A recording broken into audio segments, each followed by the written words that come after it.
Are you ready? Yes. Okay. All right. Good evening, everyone. Welcome to the public meeting, this public meeting of the Princeton Board of Education. The board is an elected, unpaid group of 10 citizens who set policy and make decisions on educational, financial, and personnel matters for the Princeton Public Schools on behalf of all residents. We are always pleased when members of the community attend our meetings. The board and the school district operate under applicable New Jersey laws and under regulations of the New Jersey State Board of Education. Each meeting includes an opportunity for those attending to comment on items on the published agenda or other matters of interest to them. The board reserves the right to limit the time allotted to public participation.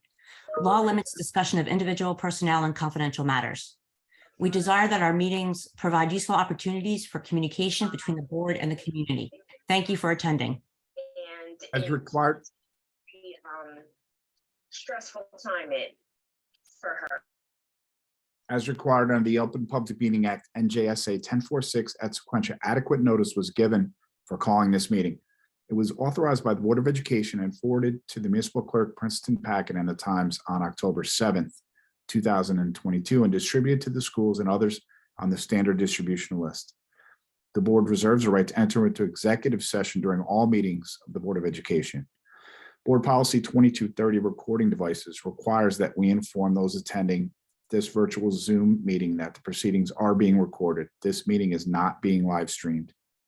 Public members who wish to make comment at the appropriate time, as noted in the agenda or added by the presiding officer, shall raise their hand virtually at the bottom of the Zoom screen. Once called upon, the member of the public will be requested to unmute themselves by clicking the mute button at the bottom of the Zoom screen. The representative of the sending district is authorized to vote on such matters that affect sending district students or affect the governance of the Princeton Public Schools, as more specifically designated in NJSA 18A 38.8.1. In the event this statute is amended, the law shall take precedence over this bylaw. Sending district votes pertaining to personnel actions refer to high school, central administrative, and district-wide staff only. Votes otherwise are considered abstentions. Thank you, Mr. Bolden. Would you call the roll, please? Sure. Daphne Kendall. Here. Betsy Baglio. Here. Beth Barron. Present. Debbie Bronfeld. Here. Jean Durbin. Present. Mara Franceschi. Here. Brian McDonald. Present. Susan Cantor. Here. Rob Christopher. Here. We have a quorum. Okay, thank you, Mr. Bolden. Can I get a motion for D1 adoption of the minutes for September 27th? Debbie, second. Mara?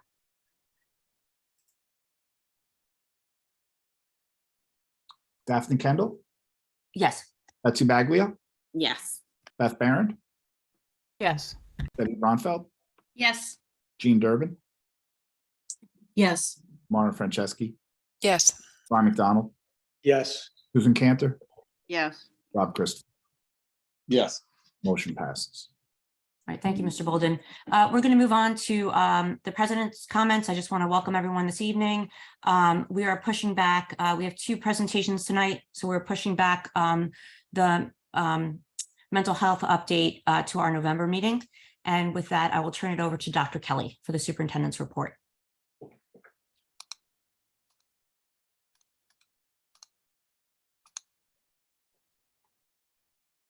That would be Dr. Chu is up first. Thank you. Hello, everyone.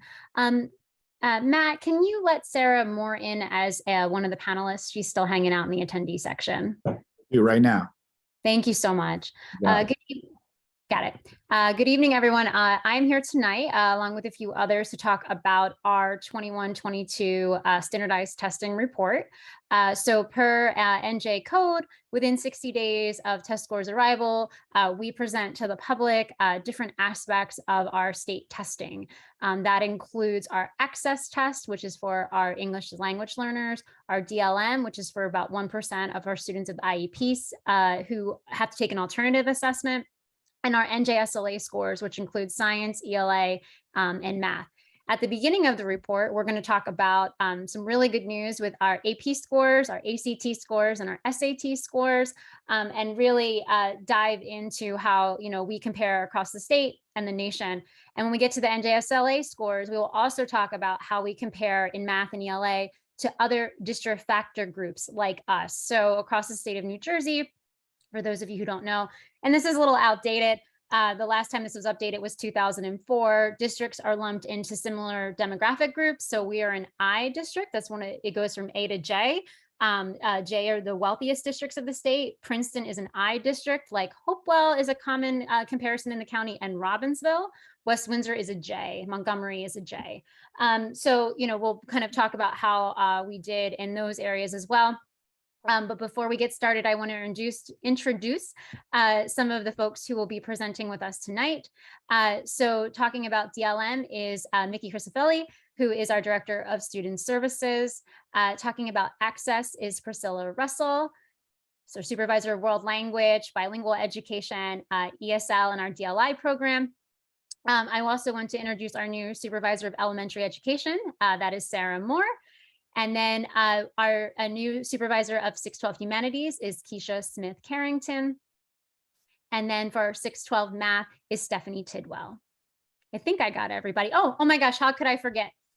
We also have our new 612 Science Supervisor, Dr. Joy Barnes Johnson. So welcome to her, Joy. Did not mean to leave you out. So from here, I think, Mr. Bolden, can I share my screen? Yes. And at the beginning, before we do all of the standardized tests from the state, will be Dana Karras, our Director of Counseling, will help us talk through AP, ACT, SAT scores. So thank you so much for joining with all of us.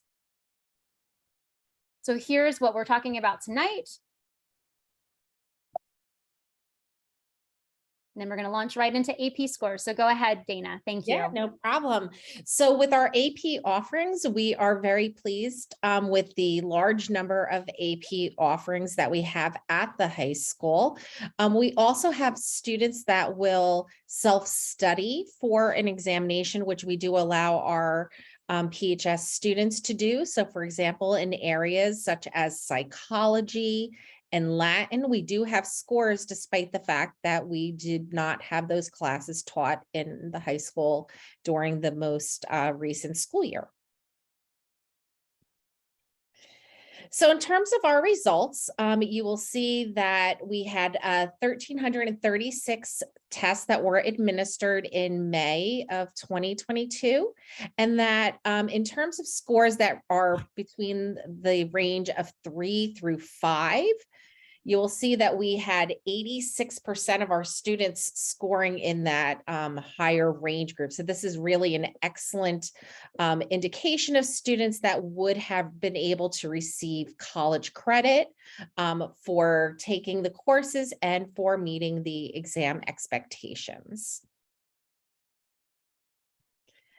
In terms of our scholars summary, this is also an indication of how strongly our PHS students have performed and the large numbers of students that received these additional recognitions for their performance on AP exams. We even had one student who was recognized as an AP International Diploma student. And you could see there by the average, the highest score being a 5, that they had a near perfect score on every single AP exam that they took during their time as a PHS Tiger. If we look at our 5-year score summary, again, just outstanding results in terms of how many students are actually taking exams. I know we actually ran some numbers just this past week, and of all the students in the high school, approximately about 45 to 50% of our students are actually taking AP classes each and every school year. So this is well above the average of most other high schools, not only in the state of New Jersey, but from around the country. And, you know, again, there's that number there, 2022, 88.59% of our students scoring a 3 or higher on those exams. You know, as always, we always want to make improvements, even when we have these tremendous results. And we always want to continue to make sure that we are enhancing access to our AP classes. And that's for all students, regardless of their race, their ethnicity, their gender, if they have any learning differences. We really want to promote the not only the taking of the classes, but then taking the exams for our students, because we know from the research that students that are exposed to AP classes will do better in their post-secondary choices in terms of how well they perform at that level.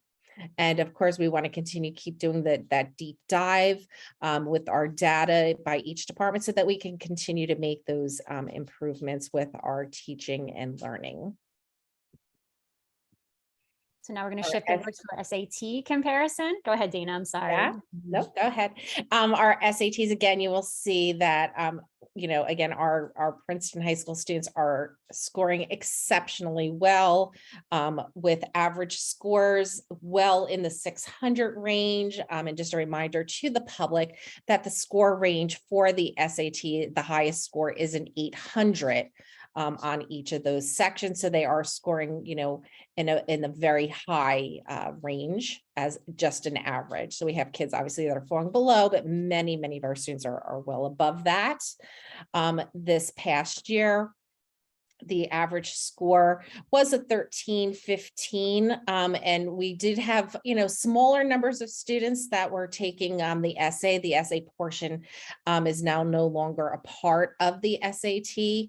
And those students scored a 1380 average. And then if you look at that in comparison to New Jersey, we're scoring almost 200 points above that average. And when you look at the national averages for the class of 2021, which is when this data was pulled from, we are scoring, you know, 250 plus points higher than those averages. So just outstanding demonstration of the acumen of our students on these types of assessments.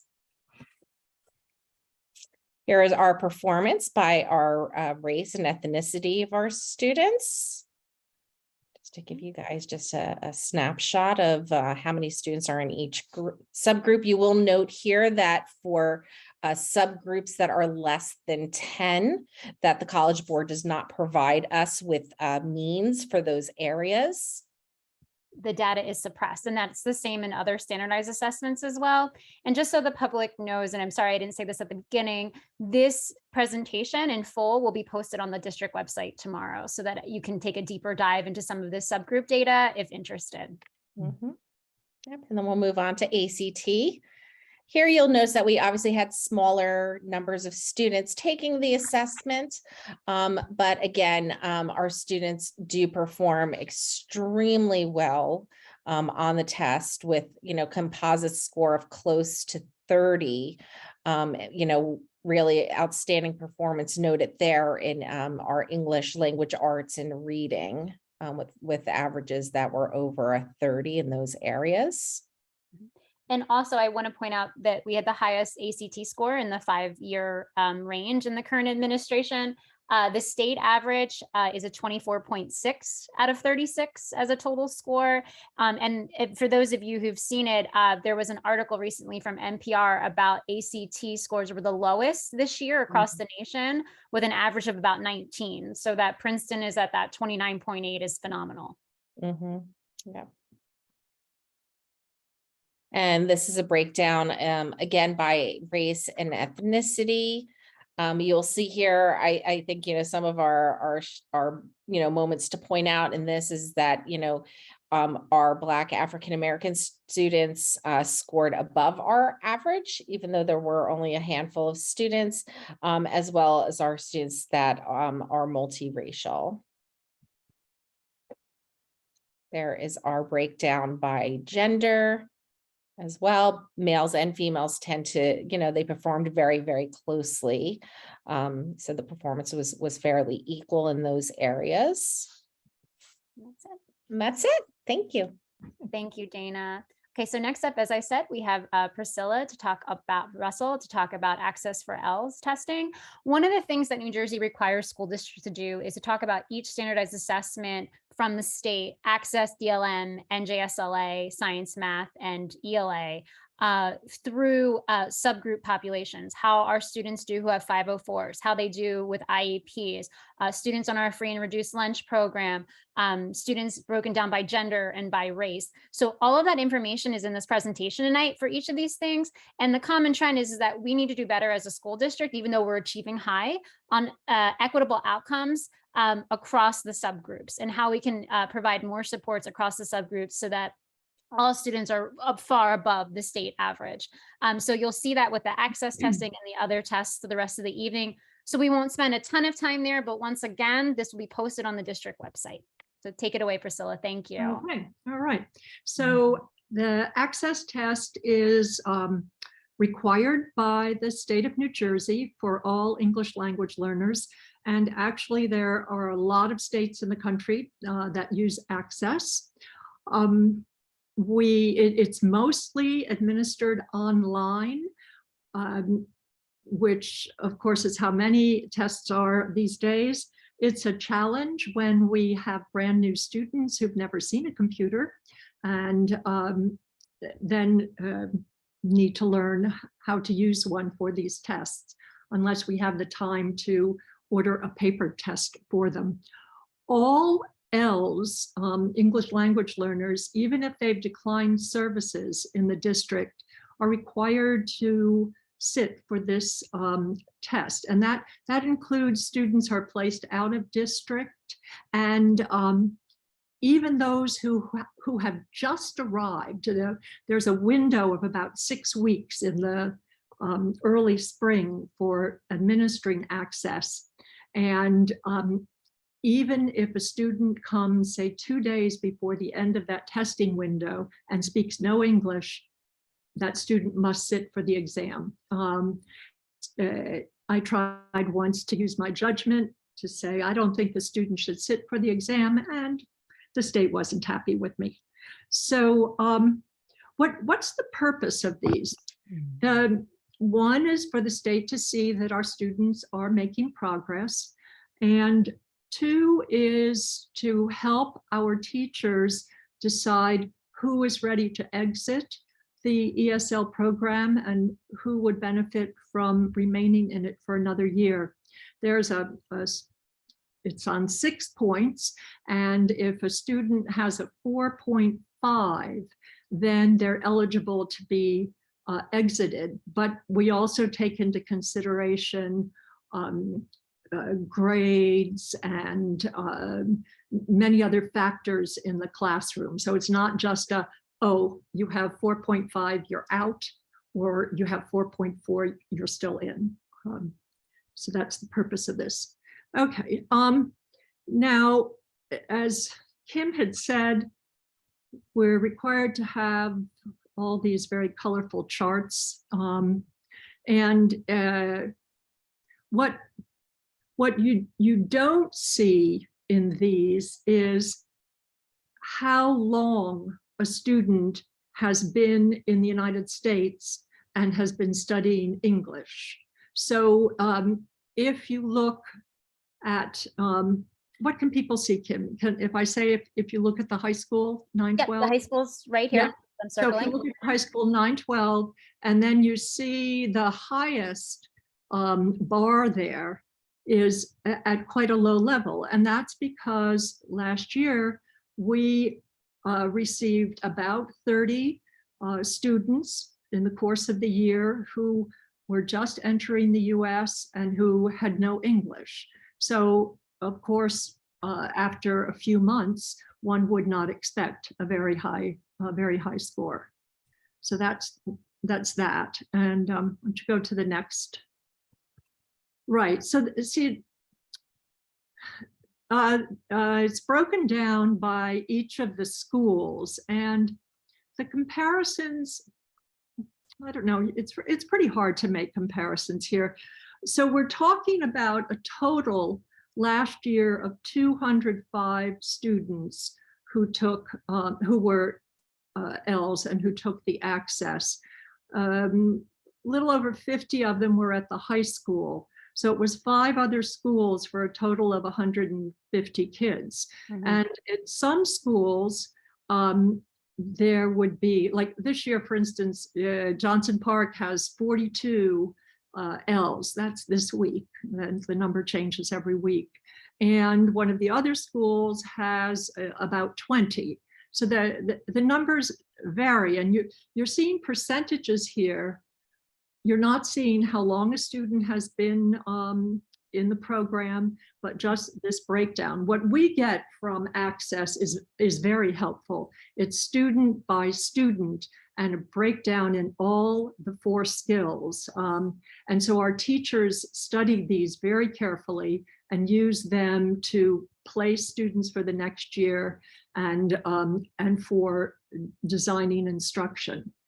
So Kim, if you Yes, Yeah. and real quick, I know Jaffa has a question. The other thing is that we have to suppress student numbers. So say there might be 30 kids in an elementary school across Johnson Park, let's say. That means if it's 50% beginning level, it might mean 1 student out of 2 That's right. in kindergarten. Exactly. So it's a Exactly. little, but we by law have to suppress student count numbers to the public presentation. Daphna, I'm so sorry. Go ahead. Oh, no, that's great. Thank you, Priscilla. I just wanted to ask, so 205 L students, and that's any language, right? Like it's not, but the majority here is Spanish?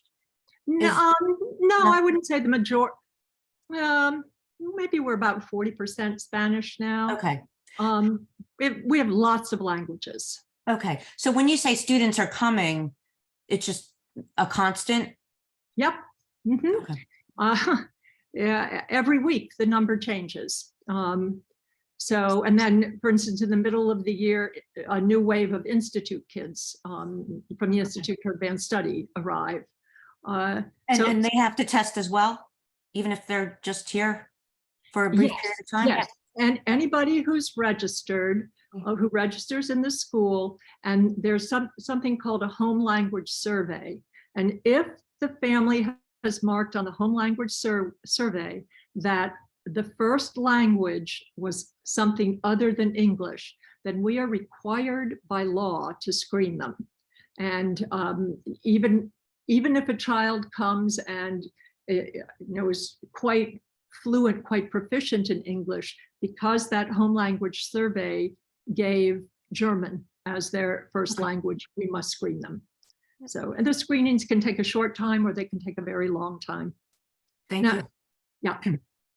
And so here's another chart. It's really pretty silly. I don't know, Kim, I hope I can say this. So under black, where we've got this tall tower, looks like a skyscraper, that's representing 3 students.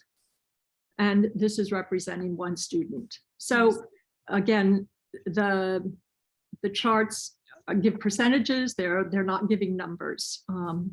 Yeah. And thank you for pointing that out, Priscilla, because I think sometimes in programs, and Mickey's going to have a similar conversation when we do DLM, we're talking about less than 1% of our student population taking that assessment as well. And so here it is by gender. Yeah, and you can look at it, see how they do. So, and then this is another one, 504, and I think that's maybe 2 students out of everyone, but again, it looks like the tallest tower in the world standing there by itself. So, yeah. Okay, so what are some things that we're doing well? Actually, quite a few, and I wanted to say thank you to the board because I had asked for a second bilingual aide at the high school for this year, and you gave it to us. And what that does is enable our Ls to go into more classes, to take more electives, and where they'll have some support. You see that's at the bottom of, what are some of our strengths. But we have adequate, good, strong staffing at most of the schools. Small group instruction, which is very, very helpful.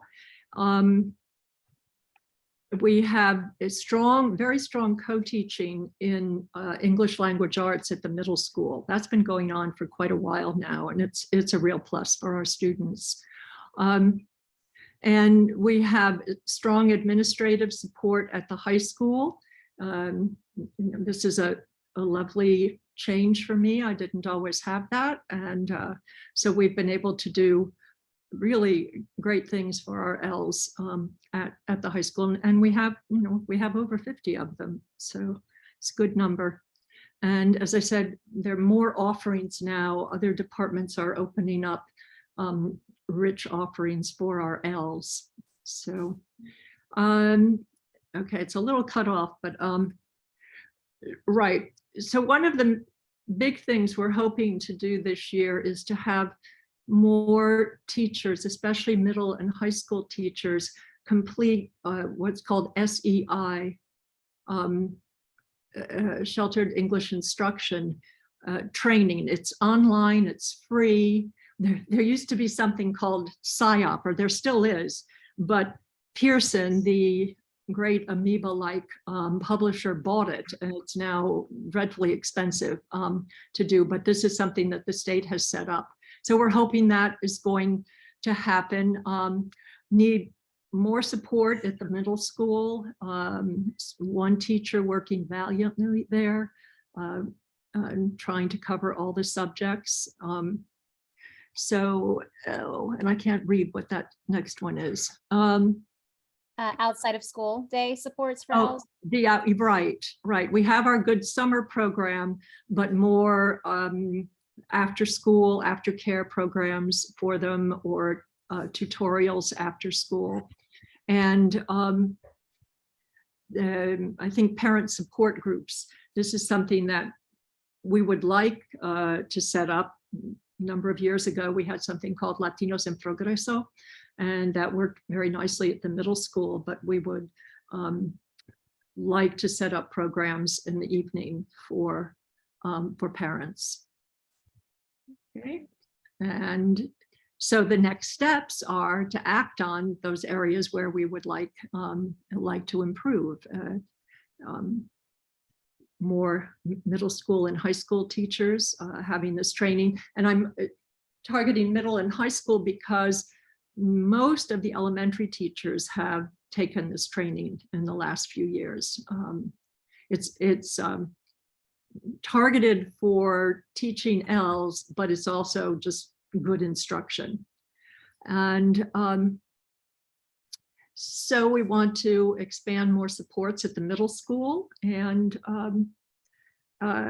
outside of school day activities for students and for their parents. Okay. Yep. Thank you, Priscilla. We appreciate that. Okay. Okay, next up is Director of Student Services, Nikki Crisapelli. Thank you, Dr. Tu. I just want to kind of give a little overview of the dynamic learning map assessment. As Dr. Tu indicated, this is an assessment that is given to less than 1% of our student population. So as you can see it on the slide, those are the students who have the most significant impact from cognitive disabilities, but they are also assessed in English language arts, math, and science. It is a computer-based assessment, but the students also have manipulative hands-on materials to help them with the assessment. Okay. The assessment does tap into some of those essential skills that the students need, as I said, in language arts, math, and science, and you can see the grade levels that are assessed. It's not each one. The unique thing about the dynamic learning maps is that the students don't test until they get to their junior year at the high school level. The one unique thing, and it's really hard to draw conclusions from the score reports for the dynamic learning maps, because there are so few students, where the value of the DLM assessment is in looking at the individual students and how each individual student performs. As you can see here, it does break it down into different levels. Most of the students will test in the emerging approaching target at target. Some of our students do score in the advanced level, and a lot of times those students who are scoring higher, we're probably already watching them for for determining whether the assessment is appropriate. We have all of our programs in district, but if you look at our multiple disability program and our autism program and our LLD, our learning and language disability program, we do work very hard to push those students into inclusive opportunities. So with that opportunity, they build social skills, they build their academic skills, and if it's appropriate, we will move them into the NJSLA testing. Here's a distribution of the scores from this last year, but you need to keep in mind, this is maybe 15 students. So it's really hard to draw conclusions without looking at individual score reports, but you can see there is a distribution. Yes, there are some students at the advanced level. Science, I'm not quite sure. We have to look at each individual score report to determine why all of them were at emergent. But I know that as schools reopened and we had our students in school for the full day, our teachers really focused on developing those language arts and math skills. So you can see that there's a little bit more of an even distribution there. Mhm. And then before Mickey goes into this next slide, I just want to make a note that because of the small sample size, we could not create charts for our gender and students in the free and reduced lunch program, et cetera. So only some subgroup data is displayed here. Correct.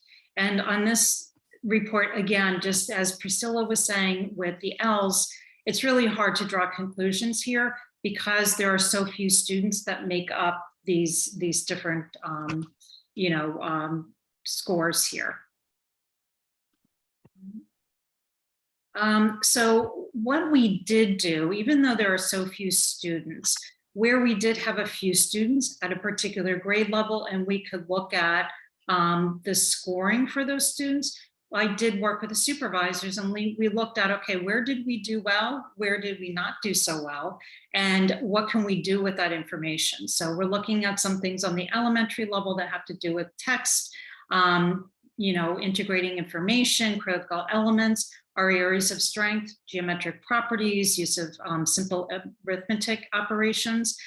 But we also know that from that school report, and again, this is just at one grade level with a few students, we're looking at use of writing to communicate, representing and interpreting data displays. Middle school level, this was just 6th grade. We had several students who did the DLM, so it's the only area we could kind of look at any trends. We know that our students did well in constructing and understanding text and using writing to communicate. But we are now looking at those same students this year to help support critical elements, pulling critical elements from text, integrating ideas and information from text, and representing and interpreting data. So where are we going to go with that? This year, we are, the state has told us for this population of students, we have to do the DLM instructionally embedded assessment. So that's happening this fall, and we're taking those areas where we identified that we could use some growth, and we are using those as the target areas for this fall assessment. Thank you, Dr. Tu. Thank you so much, Mickey. All right, so next up, we're starting our NJSLA standardized testing score. So I'm going to introduce Dr. Joy Barnes-Johnson to oversee the science conversation. Just a note I think is really important before we launch into NJSLA. Across the state, we saw a decline in standardized test scores. It's really important to note that we have not had NJSLA testing since the 2019 administration. So it is very hard to compare apples to apples. These are completely different cohorts of kids. It's pre-pandemic, post-pandemic. It is talking about kids who've never had standardized testing before in 5th grade, or if they've taken it in 8th grade, the last time they took it was as an elementary school student. That being said, I do think that Princeton Public Schools are far above the average in content with the state averages that they are. And one of the things that we're seeing across the state too is science scores declining because of interrupted education, not being able to do some deeper science labs, et cetera. So Dr. Barnes-Johnson will talk a little bit more about that and how our plan is to move forward and to get kids back investigating into science. So this is what science does measure. It measures student proficiency on the standards. It also really is more problem solving based, and it's only administered in grades 5, 8, and 11. So at the end of the elementary, middle school, and almost high school experience. And it really is talking about transfer skills and knowledge. Thank you, Dr. Tu. So in thinking about how our standards have evolved, the science and engineering practices center what students will be able to do and how teachers can help students to develop their skills in science and therefore hopefully impact the results on these types of assessments. You'll see that investigating, sense making, and critiquing are the three areas and the science and engineering practices that are, excuse me, the focal point of the science assessment at grade 5, 8, and 11. So in thinking about that, if you look at the individual indices, you'll see that these points, asking questions, planning investigations, using computational thinking, designing models, analyzing data, all represent interdisciplinary instruction, research, and informational text analysis. Next slide. So in looking at the achievement points, please also, as has been stated before, we have a significant amount of attrition by the time we get to science testing and 11th grade. So our population is significantly smaller, realizing that we have about 450 students, give or take, in the 11th grade. We have maybe 15% of that population tested. And the same can be said about the 5th and 8th grade. These numbers are very, very small. And so they tend to distort the view of our achievement levels. I think the most notable point is to recognize that we do very well in comparison to the state. And at each school, this is Community Park, at each school, you'll see that there is information that allows us to sort of better understand what it means to be at the proficient and advanced level all across the board.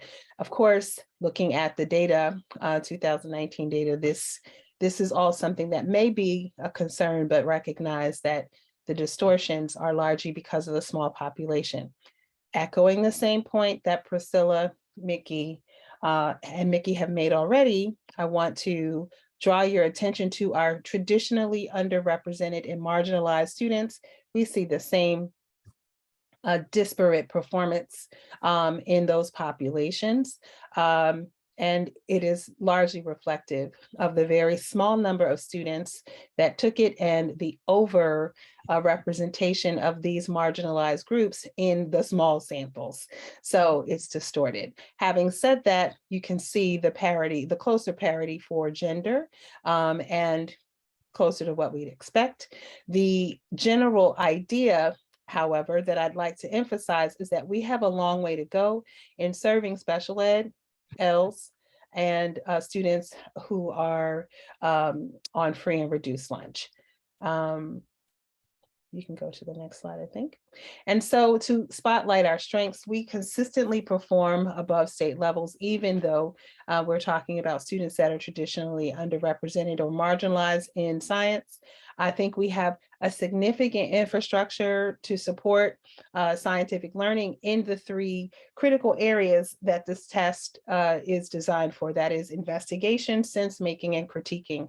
So between our garden program, which is expanding our pause and STEM-based clubs throughout the curriculum, and our research program, which we hope to expand into the middle school and therefore tap into early elementary, I think we have the infrastructural support to continue to see positive gains as these assessments go back online.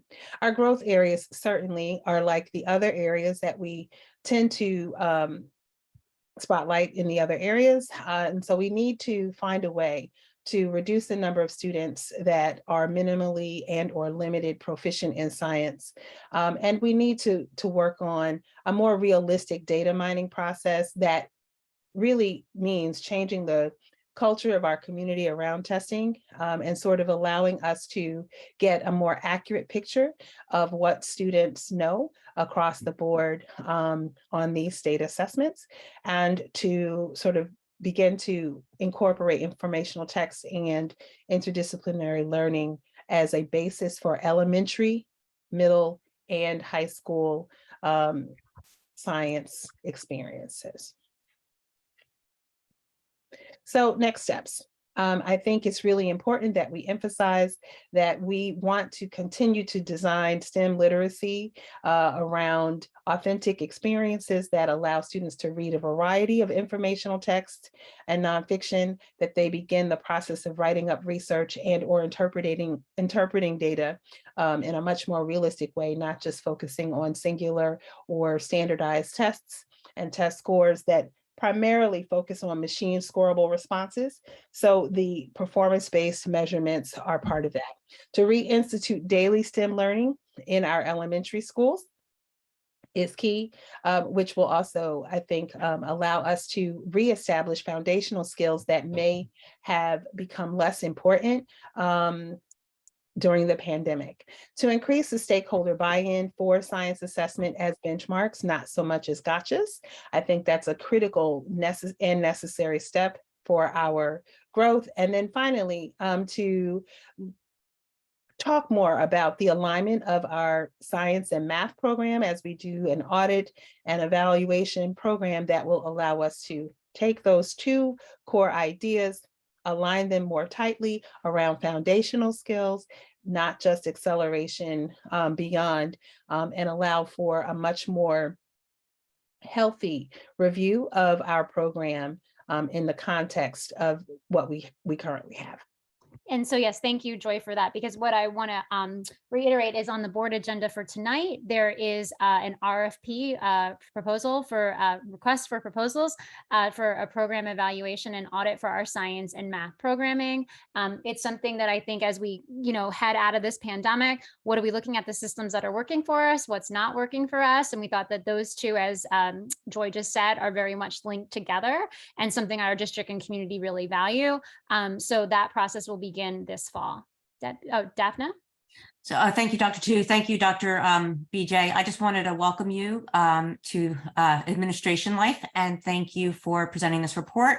And I feel that the department is in good hands, and I look forward to seeing what you can do with this data. So thank you. Thank you. Sorry.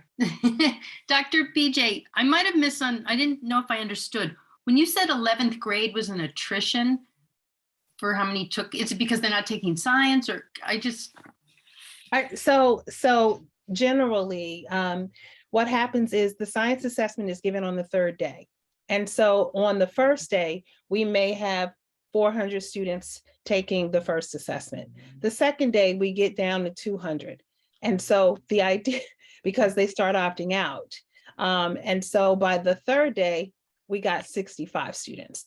Generally, those 65 students are the students that are bused in and or there because they get lunch or breakfast in the morning or whatever. Not all, but certainly by day 3, the number of students that are actually tested is considerably smaller than the number that started at the beginning of the cycle of state testing.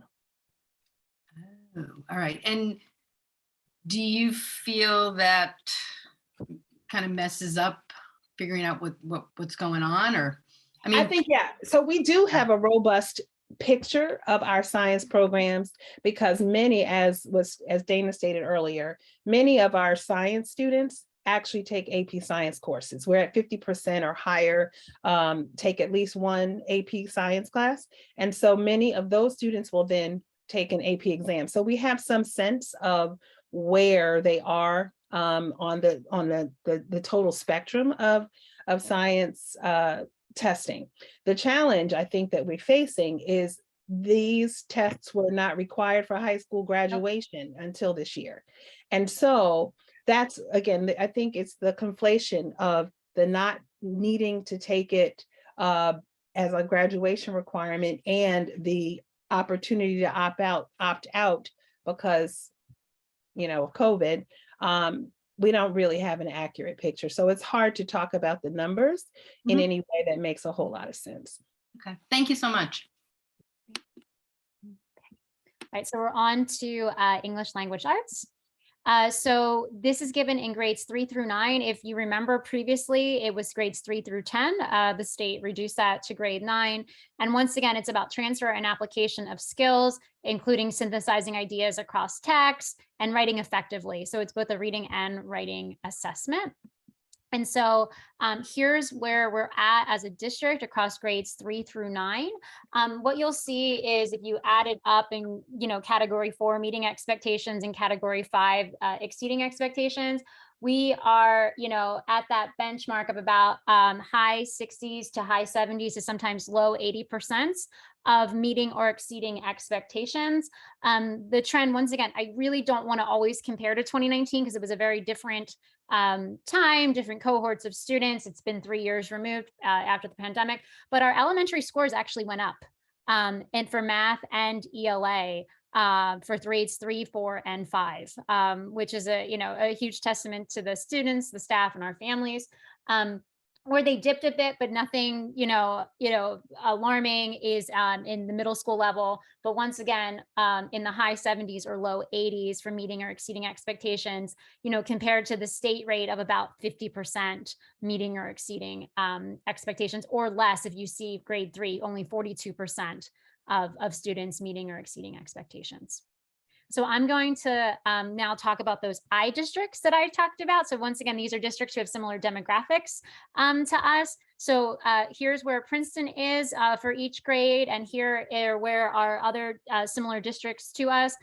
Once again, everything's with an asterisk. These districts were established in 2004 and have not changed. And obviously demographics have changed and census have been taken since then.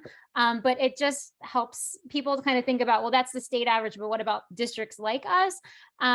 So once again, here we are performing in ELA above grade level compared to other districts with similar demographics. So that's great news. Dr. Tu, if you could just remind us, what are the, did you say? Other local I districts? Yes. Yep.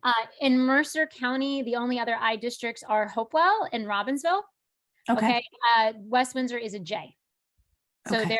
they're considered a wealthier district. Okay, thank you. So here it is, achievement by grade level. So you can kind of see across the grades. And this is just a nice color representation of meeting and exceeding. So you see, we want the greens. So we want the dark greens, we want the light green. And we really want that yellow to be small because we want to move the yellow. That's sort of that bridge of approaching meeting expectations. And so what's something that I think I'm proud of across our district for both ELA, science, and math is that our level 1 is extremely, extremely low. And so that we're moving kids. They might not always meet expectations, but we are moving them along the continuum. And so with that, I'm going to introduce Sarah Moore and then Keisha Smith-Carrington to talk a little bit about elementary and then the subgroup populations. Thank you so much for having me. Thank you, Dr. Tu. So as Dr. Tu mentioned, there's a lot to celebrate here in terms of elementary achievement in ELA and in mathematics. If we look at this chart, we see that for 3rd, 4th, and 5th grade, we have very low numbers in the not meeting expectation or the partially meeting expectation. The only slight difference there is that 3rd grade partially meeting, that was at 20%. That 3rd grade is being monitored at Community Park. Just make sure that was a blip in the data. And we're looking really closely at internal data dives to monitor that band of students. What is to be really celebrated and commended is how many students are at that level 4 and level 5. We are way over the state average. If we see we have, 45% and 8% respectively there in level 4 and 5, that's just tremendous and way over the state average. What we are going to focus on moving forward through this year and beyond is really helping those level 3 students bump up to the level 4 and level 5s and providing that support in the middle so that they're able to go into that higher achievement category. We see that trend remains the same across Johnson Park, just like Community Park. We have very, very low numbers for level 1 and level 2, and really above average numbers in the level 4 and level 5, which is exactly what we want to see. If we go down to Littlebrook, those trends remain consistent. We see 3%, 3%, 1% at that level 1. Again, moving up, we see 49%, 16%, really great numbers in terms of those level 4 and level 5s, and that focus on that middle level 3 band as well. So these trends are really consistent across all 4 elementaries. Riverside follows 2%, 0%. That 0% is exactly what we want to see in terms of not meeting expectation, and also in that partially meeting expectation. And again, really strong scores here at the level 4 and level 5. With special attention, really focusing in this year and beyond on how to support our level 3. Great. Thank you. Okay, good evening. And so if we look at the data that's disaggregated, over the next 3 slides, it'll be disaggregated 3 different ways. But the first way we're looking at it is disaggregated by our racial and ethnic subgroups. And so as we look across the data, we see the same trends that we've had in the district. So pandemic or not, our trends persist. We have our Asian students at 84% meeting or exceeding, our white students at 82% meeting or exceeding, our multiple ethnicity students at 85% or more. And so all 3 of those do reach higher than the state averages. And so our subgroups that typically excel are doing very well. Where we have concerns, and we've known this, these are areas that we've been working to address, are for our Black and Hispanic subgroups. And so those 2 subgroups are ones that we will continue to put efforts into place in order to meet their needs. We can go to the next slide. And now we're looking at data by program. And so we're talking about our free and reduced lunch price children, or children who receive those services, rather, children who have a Section 504, children who are ELLs, children who are classified, and children who are in our general education program. And so our children who have 504s and our children who are in our general education program are both scoring higher than state levels. Where we have the concerns are our children who receive free and reduced price lunch, our ELLs, and our students with disabilities. And so those will be the areas. Mickey's already talked about some of the things that special education is working on for some students in that category who take the other assessment, and they also have plans for these children as well. On our last slide, for disaggregated subgroups, we'll be looking at male and female, and you can see that there's a very small gap between our female and male students when it comes to this assessment, with females being at 79% and males being at 72%. Thank you. So we're going to go to K5 again real quick. So I'd like to highlight some strengths that we're seeing in that K5 realm. Again, a lot to celebrate here tonight, which is exciting. We have that consistent performance above state levels in the category of meeting or exceeding expectations. And there's really strong curricular infrastructure in place to support students and educators in terms of ELA development in the K-5 sphere. We have the units of study for teaching, reading, and writing. There's foundations across our K-2 curriculum. And then we have fantastic instructional coaches facilitating ongoing professional development around ELA. They just started in on their fall coaching cycles, which are really exciting to look at the deep work that they're doing with educators. They've really done a nice job of supporting our year 1, year 2, and year 3 teachers with coaching cycles around ELA and mathematics. So lots there to be excited about. Some growth areas, we'd like to reduce the number of students at minimal and limited proficiency levels. We'd like to create additional opportunities for ELA benchmarking at the K-5 level to monitor progress and reflect on student growth trends. That's something that we're going to talk about a little bit on the next slide. And then we'd like to help students progress from that approaching that 3 band and really moving them up to that 4 or 5 with extra support. So how are we going to get there? We are going to provide Orton Gillingham training for instructors working across our tiered systems of support to help promote student growth. Those are our AIS teachers who are going to be going through an intensive 30-hour training over the next few weeks. We're going to put together a district committee because we've been using the DRA2 for a number of years. As of this year, the DRA2 is retiring. That means that we can no longer buy supplies to support the DRA2. So a committee of teachers and educators are going to get together and reflect upon the best process that we want when we're looking at benchmarking as a reading assessment for our students.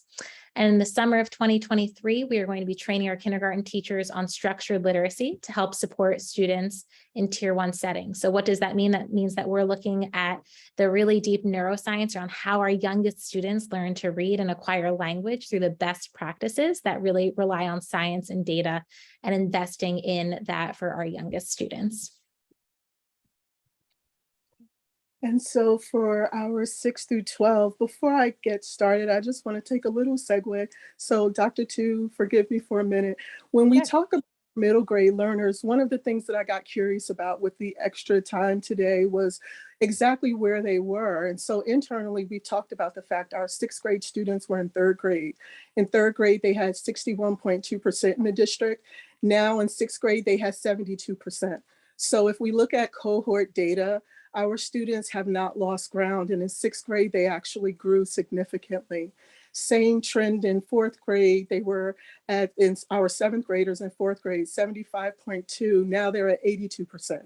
Our 8th graders were at 74.1, now they're at 74. Our 9th graders were at 75.4 in 6th grade, now they're at 76. So again, we have not lost ground. Our students have really navigated, and our teachers, all of our educators have navigated the pandemic very well. And so having said that, we have success, we have strengths in having consistently performed above state levels in the categories of meeting and exceeding. As the earlier slide showed, our levels 1 and 2 are very small in the middle grades. We do have alignment in the middle school of our ELA program through the units of study for teaching reading and writing.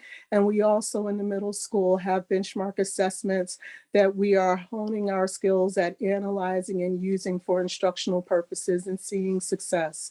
And so when it comes to growth areas, we have to increase the number of students meeting and exceeding. It's very, very simple.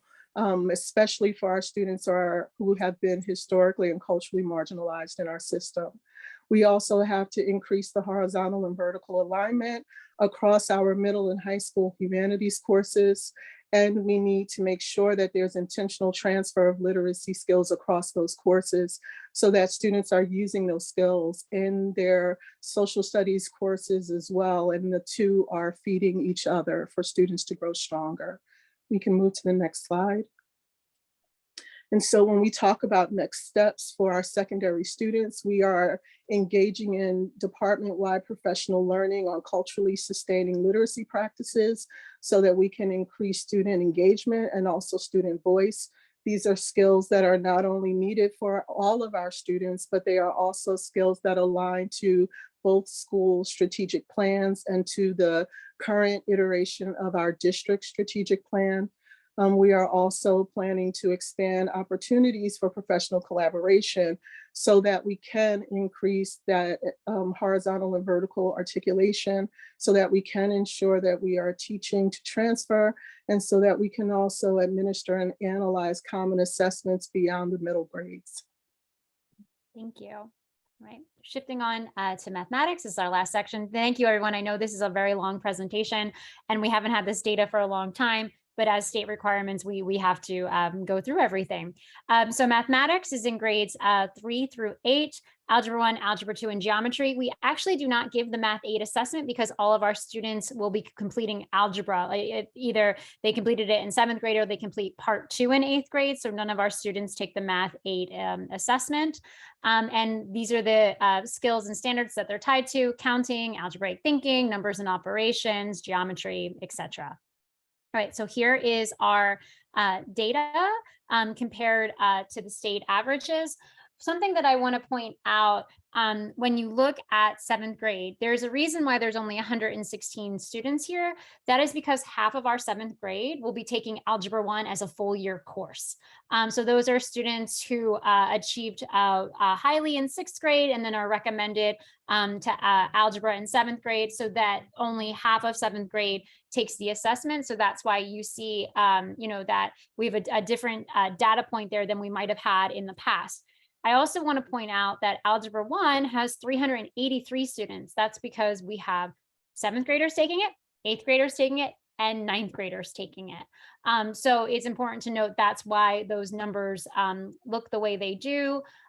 Once again, when we're looking at not meeting expectations, we want these low. As I said, grade 7 is a little bit of an anomaly, and we want meeting and exceeding expectations high. When we look across the board, we're about at the elementary level, we're in the low 70s of meeting and exceeding expectations. We're in the mid 60s in 6th grade. And then, we dip off when we get to those higher level math courses. For Algebra 2 and Geometry, it's very similar to what it was in 2019. It's a little bit harder to do what Keisha did and follow a cohort. Because when you get to math in middle school, kids take different pathways and they take different pathways at the high school. So you're not even comparing apples to apples by following a cohort. So here are our district factor group comparison. So at the elementary level, we're a decent size above it up to grade 6. Where our asterisks are, or where we're a bit lower, is our grade 7 and our Algebra 1. Unfortunately, we do not have state data for Algebra 2 and Geometry. That was not provided. So unfortunately, I do not have a comparison for those two content areas. So here we are by achievement level, by grades, and then looking across the board, seeing where the state is in comparison. Once again, we are much higher in the dark green and the light green. Where we want to look at is when I look at our grade 7, like this is something that sticks out to me. How can we move students from that approaching to the meeting and exceeding, right? That's a large chunk of students right there. When we look at geometry, how can we move them over to that meeting and exceeding? And that's something that Stephanie and Sarah, those are the upper grades we'll be talking about. So we're going to go back to Sarah real quick to talk about math at the elementary level. Thank you so much, Dr. Tu. So as pointed out earlier, lots of great things to celebrate at the elementary level in terms of data reported. So we see that in the not meeting expectation, the partially meeting expectation, we have significantly low numbers, where our meeting expectation and exceeding expectation are very high above the state average. It really is to be commended how low our level 1s are. If we go forward to Johnson Park, we see that trend continue. We see 8%, 2%, 0% for the not meeting, where we see things like 42%, 25%, and 27% who are exceeding respectively, which is very far over the state average, which is very exciting. So that trend continues. As we go into Littlebrook, again, really to be commended are lower numbers in level 1 and level 2, those higher 3s and those higher 4 and 5. We really want to focus on those level 3s and bumping them up with additional supports so that they're in the meeting or exceeding expectation category. And then as we look towards Riverside, we see that Riverside did very well, 0%, 0%, 2% in the not meeting. So again, lots of success with having our students not really be categorized in that level 1 and more of that trend towards the level 4 and level 5 with focus on support of how to help our approaching expectations students. Thank you.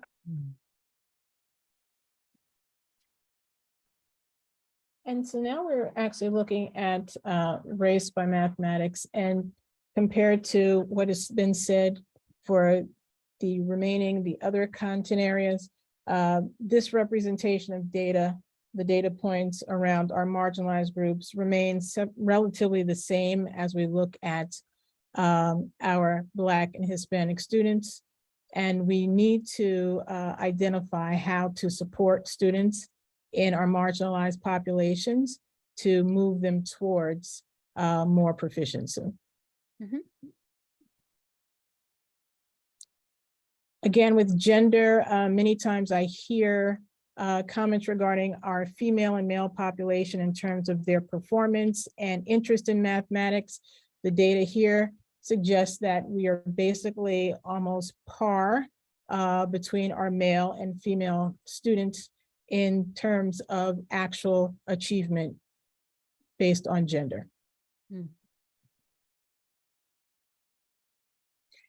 And looking at achievement levels by our subgroup, we've noted through the previous presentations that we need to, while we perform very well at the district level, we need to address and identify how to support our marginalized populations to increase their proficiency. Additionally, we need to look at how we not only teach the standards and the domains that were mentioned, but also how we utilize the mathematical practices to help students to be successful. Some areas of strength and areas for growth in the K-5 sphere. For our strengths, we have that consistent performance above the state levels in the categories of meeting and exceeding expectations, which is just phenomenal. We do have strong curricular infrastructure and supports for students. So we have digital platforms like ReadyMath and iExcel. We have iReady benchmarking systems, and with our new warehouse of Linkit, those scores are available for our teachers to color code and really look at data in a deep and meaningful way. And we're also rolling out professional development around our launch of Math Workshop. So Math Workshop enables our teachers to lift up all student voices and group them and do deeper work in small groups in the class and to differentiate further to support our students. Some areas of growth, we'd like to identify number of students in the minimal and limited proficiency, especially when math begins to level in middle school. And we'd like to create additional opportunities for differentiation through that Math Workshop model, which is a lot of the professional development that we're doing this year. So our next steps, we have professional development on that Math Workshop model with Jennifer Lent. We have the exciting launch of our Continental Math League for our 4th and 5th grade students, which is really off to a fantastic start with families. Students across all 4 elementary schools are provided that opportunity for additional enrichment. They've begun their practice, they'll have their meets in early November, and the excitement around it is just fantastic.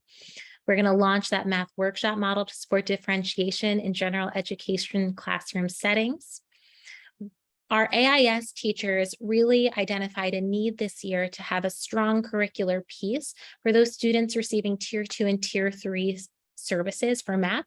So we went ahead and launched the Bridges Intervention Math Program for our students receiving AIS in that Tier 2 and Tier 3 setting for support. And we'd like to undergo that mathematics program evaluation to further identify areas of strength and areas of growth in instructional resources, standards, alignments, and best practice. We just want to make sure that we're moving forward together with math and science in a way that's meaningful for our students, families, and teachers. And consistent with what has been said previously, we are performing well when we look at comparison of the district to the state. We've also increased our curricular infrastructure to support students with having intervention sessions called PAUSE at the middle school level. We also started last year understanding that we had interrupted learning, wanted to make sure that we could monitor student performance through the course of the school year. And we began with district benchmarks. The benchmarks were instituted in grades actually 3 through 12. But the benchmarks through 6 through 12, in 6 through 12, identify when I looked at that data that we actually were increasing in terms of student performance and moving students across to our higher proficiency levels. We also did a standards progression review to identify how we are actually teaching the content and also where we may have gaps in the curriculum. And then we had the curriculum rewritten for the 6th through 8th grade to incorporate the 6th and 8th grade standards to make sure that we are covering all content that are major standards for the content and not skipping any standards. Our areas for growth are, of course, are to increase the comprehension and proficiency levels of students, and also to use the prior grade level standards to identify how we institute the practices, mathematical practices, and also prepare lessons that support differentiation for student growth. We also want to increase our opportunities for vertical and horizontal articulation across the grade levels, and also the use of qualitative data to identify and gauge our students' comprehension throughout the school year. The next steps for secondary math support are that we will have a program evaluation that was mentioned previously. We also want to use department meeting time to map the prior grade level standards and skills to the current curriculum. We also want to review the qualitative and quantitative data in the classroom for the pacing of instruction for student support, and ensure that there's a coherent sequence of standards from pre-algebra to algebra 1. We also want to focus on pedagogy, making sure that we are creating and developing reflective practitioners. We plan on having a book study this year that will focus on practice. We also will have Jennifer Lemp in grades 6 through 8 to discuss implementing the workshop model and launching our math workshop model support for differentiation of instruction at the middle school level. Thank you. So before I close, I just want to take a moment because I think we have a lot of good news here. And I think it's, it's a lot to process, but there's a lot of good news to celebrate with our AP scores, our ACT scores, our SAT scores that were so far above the state average. When I'm talking to other county school districts, they're having very different conversations at the board level about student achievement and being below state average. So kudos to our staff, to our supervisory team and department leads who spoke tonight and presented this data to us. Kudos to the kids and to the families, because it really is a community effort over the past 3 years to really help support when learning was interrupted or instructional time was shortened or whatever may happen. There's a lot of talk out there about learning loss. Learning was not lost. Maybe we didn't get to as many standards as we needed to, right? But students didn't learn something and then lose it. Our job now is to provide these interventions and supports. And I think we heard loudly and clearly tonight that, rising tides float all ships, or I'm paraphrasing there, but we want to help all of our subgroups because our achievement data will only improve as we help all kids. So thank you again tonight to those who presented, and we'll now take questions from the board. Okay, thank you so much, Dr. Tu, and everyone who presented, and welcome Ms. Moore to the administration team. It's a rough way to start, but you did great. You all did great. So do we have any questions from the board? I just appreciated the really thoughtful and thorough approach, and hearing all the good news, and thanks for everything you're doing. Thank you. Thanks, Jean. Brian? I would just second what Jean said, and I compliment first of all the whole team that presented so clearly, and for their positive and purposeful tone while acknowledging areas where we have opportunities to improve. Thank you. Beth? Yeah, and I wanted to, I second that or third that. I mean, I was expecting a bit of a different result when we've heard all about the learning loss and the issues with the pandemic. And I have to say that I'm very pleased to see that we've maintained a lot of the where we've been and even improved in some areas. And of course, we have areas that we have to look at, which we've had historically, and they haven't changed. So I appreciate all the work. And I think that the presentation was done in a way that was very clear and very interesting and kind of held I think, very specifically targeted. And I thank you for that. that because we've had this for many years and it's always a long one, but this was a really interesting way of going. I had one quick question, and that was for Priscilla. And that was, again, I heard about the extra 15 hours of possible ELL training in the middle and high school. And I just wondered how we're supporting our educators and doing, again, something over and beyond what they're already doing. And are we having any, what kind of tactics are we using to try to support them in picking up this additional training? In fact, Kim and I have just been working on that. So we've been doing this for several years now, and what seems to work is we have an ESL teacher who facilitates the process. It's 15 hours, so a teacher can earn 6 hours of flex time, or I don't know if you're all familiar with that. So that's flex PD time. Then they may take a day to stay at home and work on this also. And then the last 3 hours or so is on their own.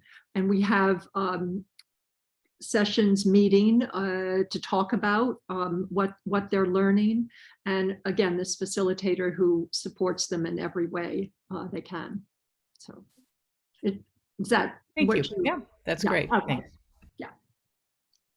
And I just want to echo everyone's thanks as well. And we know standardized testing is pretty much one moment in time for our students, but I really appreciate the coordinated efforts to look at all kinds of data that our students are provided, and the programs that we now have in place that Dr. Kelly and Dr. Tu are working with our supervisors to really look at with teachers. So I really appreciate all of your work. Thanks so much. Thank you. Yep, And just like, go ahead, Daphne, I'm so sorry. No, please go ahead. Go ahead. No, I would just say, I can't say enough kudos to the district. I'm just joining here to, like Beth was saying, when we were getting data back, it's sort of, you're kind of squinting, like what's coming back, but it just shows the efforts of the learning community that is Princeton Public Schools and the dedication to learning that is here to function like this. And how we're going to treat this data is it's a new baseline. This is our new baseline. And then we're going to take data in the spring, and then we'll go forward with that.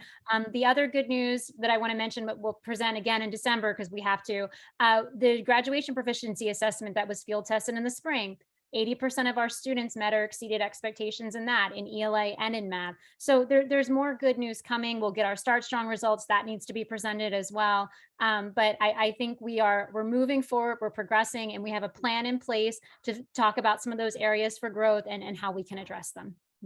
So thank you, Dr. Tu. And I just wanted to note that our budget season is coming upon us. So please let the board know how we can support your efforts in making sure that we're reaching all kids and that all kids have the chance to succeed. So thank you very much. Thank you. Okay. Our next topic under superintendent's report is I'm going to turn the mic over to Matt Bolden, and he's going to provide the board and the community with an update on all of the progress that we're making in our facilities from the generous support of the community. Thank you, Dr. Kelly. That was a great job, C&I team. Great presentation. So we're going to talk a little bit about the referenda. We're wrapping up 2018 referendum, which was passed by the community in December of 2018, and the community passed in January of 2022, the 2022 referendum. We'll take a look first at the 2018 referendum projects. The first summers we worked a lot on HVAC. You can see a picture of what the HVAC unit looks like. I would say it kind of looks like, when the door's closed, like a huge refrigerator, the insides of it. We did 160 Airedale units, as well as many rooftop units across the schools. We also did the main high school air conditioning, and that was in the summer of 2019. We started at Riverside with the elementaries, and then we went to Community Park Littlebrook in the summer of 20, and then Johnson Park in the summer of 21 at the elementaries. The middle school project was in 2019 and 20. 3 of the elementary schools required electrical panel upgrades. We also did security vestibules and new doors at all 4 elementaries. We did security vestibule, which is pictured here at the middle school. Middle school renovations, the Innovation Center. This is a before picture of what it looked like before the renovation. And then after, voila, Innovation Center at the middle school. Another shot of the Innovation Center for collaborative group space at the middle school. So it was really, the board used it last summer for some workshop that they did. Guidance was renovated at the high school. This is the lobby. So we're trying to funnel in the kids through the main lobby. And then behind there is some of the other space that's been renovated, decorated very nicely with all the college flags. Outside of the guidance, the hallway bathroom was also renovated. Came out real nice. You can see the very nice epoxy flooring. We have a new detention basin on the other side of the pack. Detention basins detain the water during wet weather events, and then it funnels it into at this particular point, or funnel it into the Echo Lab or the older detention basin, and then it releases it underneath the roadway through Westminster Choir College out into Harry's Brook. So it had a really good test last year, a little over a year ago during Ivan. It seemed to be functioning well. We're having some native grasses planted here. You can see it's covered here, so they're going to kill off all the weeds. And then we're going to plant some native rooted grasses, which will help to, the long roots help to during times of drought. So making progress there. The restroom facility at the high school, this is the storage and concession area. This is entrance into a storage area with a large high capacity ice machine for athletics. You have a small little concession area here. Over here, you can see there's 2 drinking fountains and 2 bottle filling stations for the kids. Side view, bathrooms, 3 bathrooms, handicap accessible restrooms. Then you can see the other, all this was regraded down here. If you can follow my mouse a little bit out of the picture, there's some drainage that was added here. Seems to be well received by the athletics community. Grab and Go Tiger Cafe, one of the real big hits of the referendum, I would say. Certainly at the high school, the kids are were big fans. Last late winter when it opened, it's very popular. Alternative meals at the Grab and Go Tiger Cafe. This is an inside view, the drink case, and this was funded through our food service fund. This is the PHS edition. So we're really happy. It looks a lot like the original renderings. I think it came out real well. There's a faux slate roof, which has a 50-year estimated 50-year lifespan. This is behind guidance. We're a long time coming. It took a little over 2 years from the adoption to the temporary CO that was issued on the middle of the first day. Elevator inspection was a little slow, but they got it midway through the first day of school this year, September 6th. The elevator passed and the town worked with us very well. They've been very helpful during this process. I have to say we formed a very good relationship. Special thanks to Dave for working hard to bring them on board. They even helped us with I'll get to it later, but the 2022 referendum, the roofing projects, which had some additional constraints due to the COVID economy. They allowed some work to be going on through the October, November months on Sunday. It's going real well. So thanks to the township for working with us so well, particularly Deanna Stockton and the council members. Thank you. Backside of the addition, got a little light here. When you're taking the shot into the sunlight, it's never the best shot, but I think it's a real nice rendering. All these windows are great. These ones over here to the right, are from one of the classrooms. This is the stairway going up. And then over here is the elevator over here. It has to be a new elevator because it has to be accessible. And shot also same sunlight. Bad photographer, that would be me. The PHS edition, kind of the pièce de résistance of the 2018 referendum. Yes, I did study French through senior year of high school. Don't speak it well. Anyway, these are folding doors, so that makes the classrooms. There's 3 classrooms up there, and these folding doors will extend 2 of the classrooms to make a larger space for collaborative learning for our students. You can see a class going on here. Students look well engaged, very happy. The work came together. New furniture came in right at the end of August, so we were happy about that. This is some more of the space. This is actually upstairs, the brand new wrestling mats. Wrestling has a dedicated space, which is a first for the high school. So I know the wrestling team will be excited. During the other times, it's going to be used for movement, yoga, dance. Really excited to show this off. This is the fitness center. So this is downstairs. If you can see, these columns were all added here, and the upstairs space, there were steel girders put over, and this was a major renovation. It was no small undertaking to take an older existing building finished in 1927 and then retrofit about 10,500 square feet of additional roof, not additional roof, I'm sorry, additional space on that second floor. So they got built out.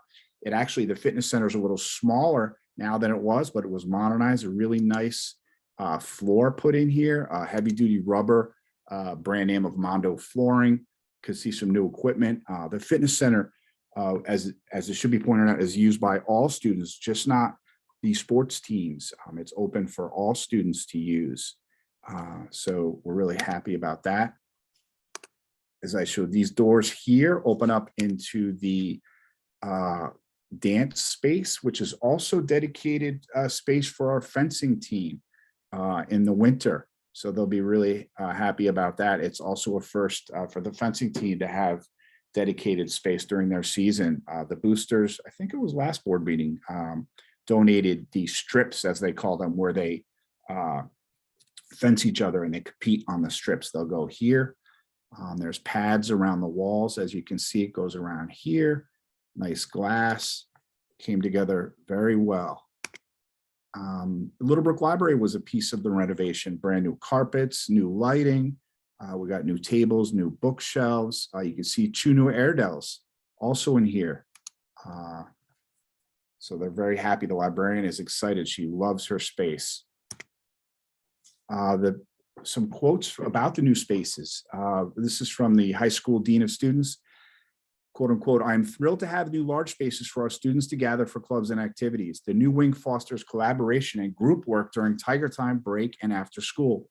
I am also looking forward to some relocations that will soon take place in our counseling suite, allowing me and our student assistant counselor to be closer to the main entrance and better serve our students. Once these changes are complete, all students will have easy access to a welcoming student center for engagement, activities, and mental health services, as was originally intended in the renovation design." One student says, "As the founding member of the yoga club at the high school, the use of the yoga studio combined with the student wellness center created by Mrs. Simborski and Mrs. Ligas will most definitely improve students' mental health all throughout the school, and I can't wait for their implementation." So lots of excitement. Boring stuff. Someone mentioned budgets, so I like to bore people with a lot of numbers. Red is bad, black is good. That's all you have to know here. So we did, and this is going back a couple of years now, as we were implementing the referendum, the HVAC costs, as you can see here in red, were coming in higher.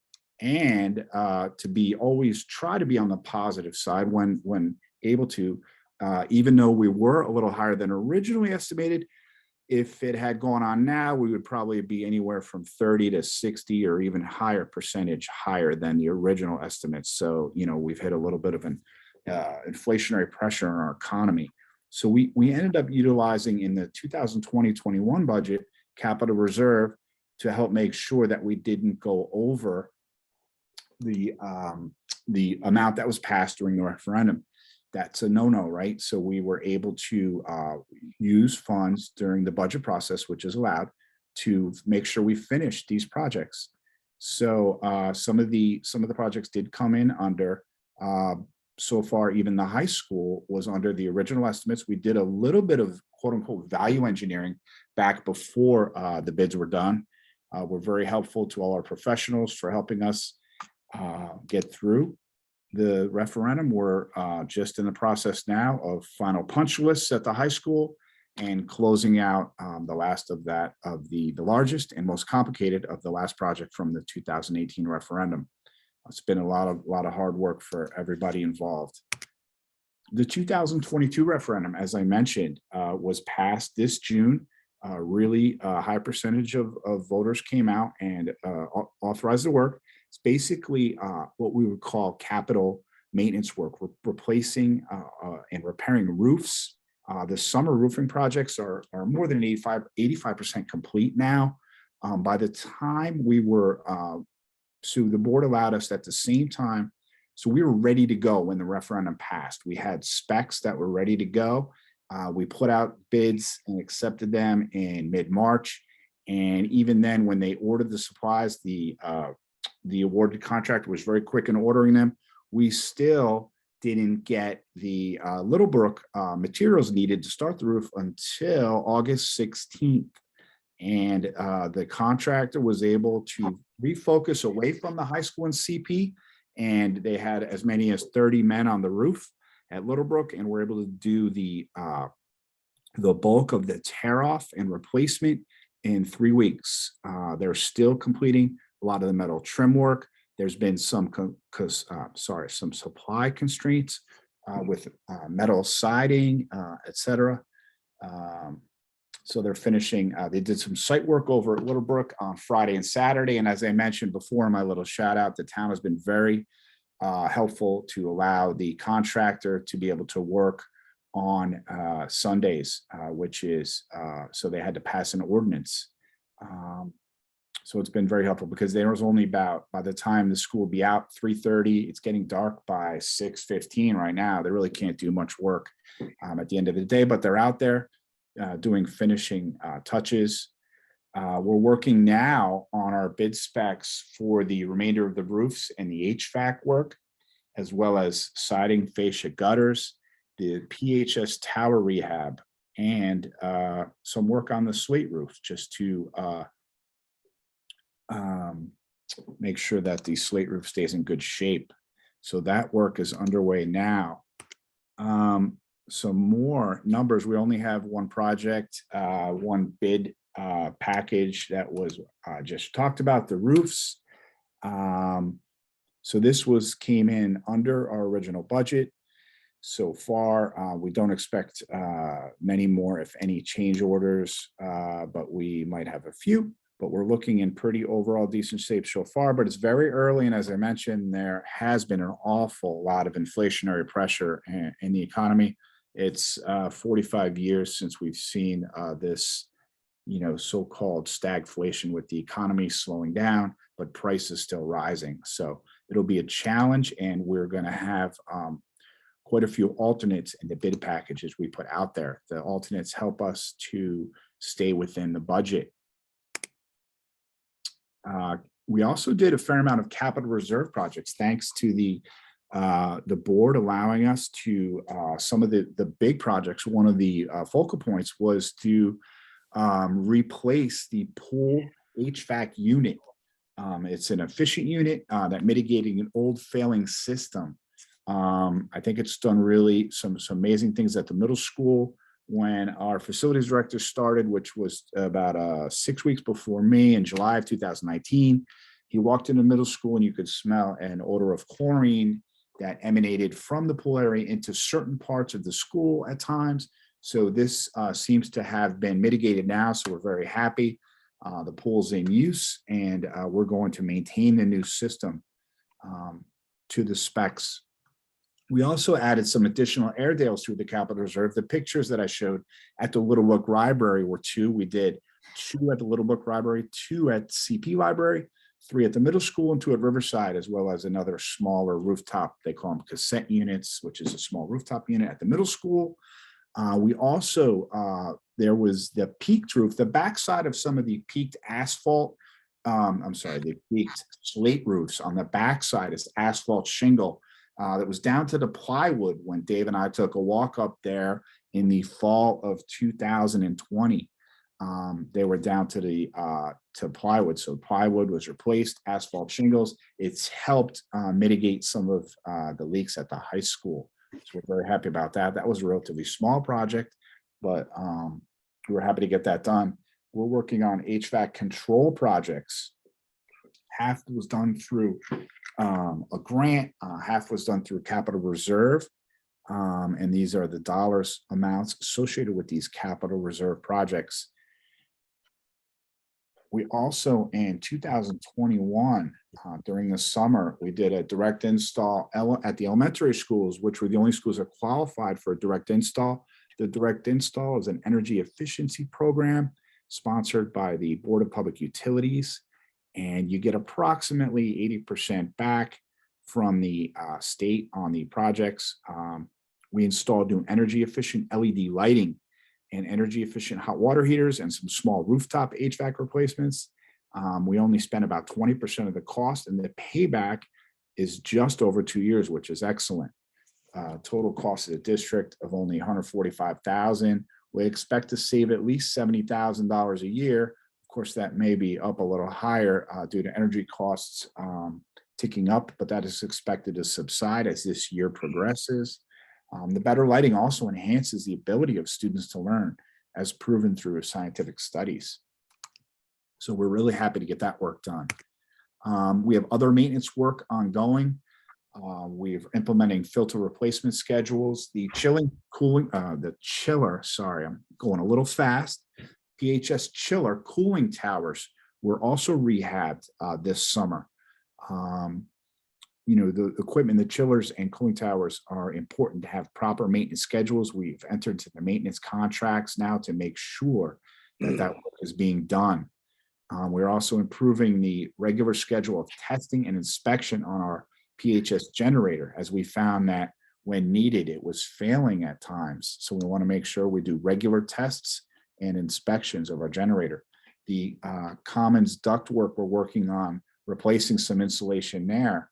Our high school librarian can attest that at times that insulation is pretty much shot at this point. So we did a quick fix that helped subside the leaks for about 15 to 18 months, but we're going to fix that insulation. We're working on the middle school new front lawn signage. We're also working on improving the high school PA system.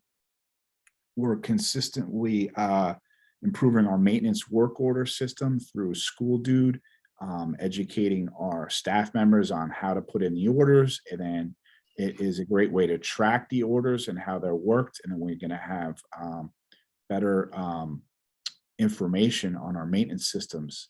We're also working on the detention basin that I mentioned. The old one between the PAC and the older part of the high school has become overgrown with some unintended trees. There's a large willow, some crab apples. We're going to be working with a vendor and some internal staff on getting those trees removed and getting back to the intended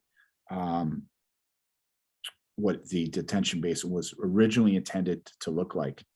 We want to make sure that we don't get any floods at the PAC. On the horizon, looking forward, we're working on elementary and the middle school playground renovations. We have a new civil engineer who's helping us look at some of our drainage issues. We're starting planning on some upgrades to the high school cafeteria. We have to modernize and expedite the food service lines there. So we have a large amount of kids going through at one time with block scheduling. So we want to use surplus food service funds thanks to COVID and help to put together a plan to get the dishwasher back installed. It's been many, many, many years since that large dishwasher area. If you're facing the cafeteria at the high school, way to the right, there's a whole room there. So we're really excited about that. We have to get those designs out quickly because the lead time for a lot of heavy, especially commercial food service equipment, is still as much as 24 months out. So we want to make sure we get that going. We're also in the process of updating our demographic study from our long-term planning we did. We're using it's a different company, but the same principle to help update our numbers to see where we are. We're constantly looking at our current enrollments and comparing them to the previous projections, and we're going to be updating those this fall. We're also assessing our learning spaces, especially related to how we educate with STEM. We're also looking at the middle school connector, possibly doing an enclosed area or at least a covered, but we would think it would make sense in the Northeast to add a connector there, which would really help the flow at the middle school. That was originally planned in the 2018 referendum, but we were not able to get that done. We're also looking at security enhancements and updates. We spent some time this summer walking through our buildings with the police and looking at things that we can do to improve our security. It's obviously something that's incredibly important. We're assessing our Wi-Fi, and we'll be looking at ESIP and solar going out hopefully in another 2 summers, so close to 2 years out. That's kind of what we're doing. We're really focused on facilities and maintenance. We want to do these periodic updates to let the community know, the board know, although we keep them informed of what we're doing. I try to get through there quickly. We've had a lot on the plate today. Are there any questions? So Mr. Bolden, thank you so much. Thank you and Dave Harding for managing the referendums. I know you got here and there was a lot going on. I'd also like to thank, we're very lucky to have you, Matt. That was a great presentation. Thank you. Thank you. I want to thank the facilities committee led by, operations led by Susan Canner and Brian McDonald. And also I think Debbie, Beth, and Mara are on that.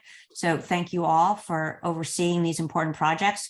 The stuff looks great. And I also like to thank the former board members back in 2018 and who it was here, not here last year, Mr. Dart, and thank them for their support. Some board members, really have a legacy in some of the buildings that, added space when we really needed it. So, and with that, I will turn it over to you, Mr. Bolden. Back over to you. Betsy?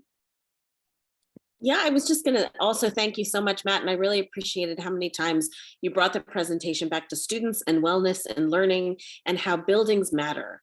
The buildings that our students are in matter for our students and staff, and you gave multiple examples of those. So I really appreciate the presentation and also that connection. Thanks. Thank you so much. Susan? I'd like to thank Matt, you and Dave Harding, the last 2.5 years through the pandemic, getting these projects through. It has been truly unbelievable how you have managed to get us through these projects. And without past boards that really worked on this referendum, I think we all agree we wouldn't have been able to open as successfully, because having healthy air and it gave us the ability to truly open. So we're all thankful, and we're really excited. Our operations committee is very gung-ho on the new things that we're working on to both maintain our buildings, move to more sustainability, because I know, Matt, that's a passion of yours, and to continue to focus on the safety and the health of our students. And I know, Dr. Tu, you had a lot of dense material to have your team present, so I appreciated Matt's pictures, a lot of pictures after your lots of numbers. So that was a good transition. All right, Brian. Thank you. Yeah, I'd just like to second and third the praise for Matt and for Dave Harding and their teams, and also add in our construction manager, New Roads, which has done a really great job working with us. Matt, your energy and enthusiasm is infectious. We all love it, especially when you're talking about things like restroom facilities and Epoxy. wrestling mats. But I just wanted to offer one additional thank you. Or let me also say how important it was the work that past boards did in identifying the challenges and preparing, for the work that's been going on for the past 4 years. But I also really want to thank members of the public for supporting these 2 referenda, which are allowing us to take care of our facilities in a way that unfortunately we hadn't been taking care of them for decades. And so now I think we've really turned the corner and are adopting all the best practices when it comes to maintenance, renovation for 21st century teaching and learning, and sustainability, as Susan mentioned. And I also want to note that this is consistent with the board's focus on maximizing the use of our existing facilities, making sure that we use every square foot of space as efficiently and cost effectively as possible. If we need to return to the community in future years, it will be with those same goals in mind. Our stewardship of our existing facilities and maximizing what we have. Thank you. Thank you, Byron. Rob? I'll be fast. Great job. Really well done. The one question I do have, you said you did walkthroughs with the police for, through the buildings for safety. Any plan to sort of put a report out or any kind of, sort of deeper dive into findings that came out of that? Yeah, we've been working. Dr. Kelly's really been pushing that with our whole team. Corey Larimore, we now have a fully dedicated employee whose job is about as social and emotional health and safety, as well as building health and safety. We try, not to talk too much about some of the specific things, although, there's some easier things we're going to do.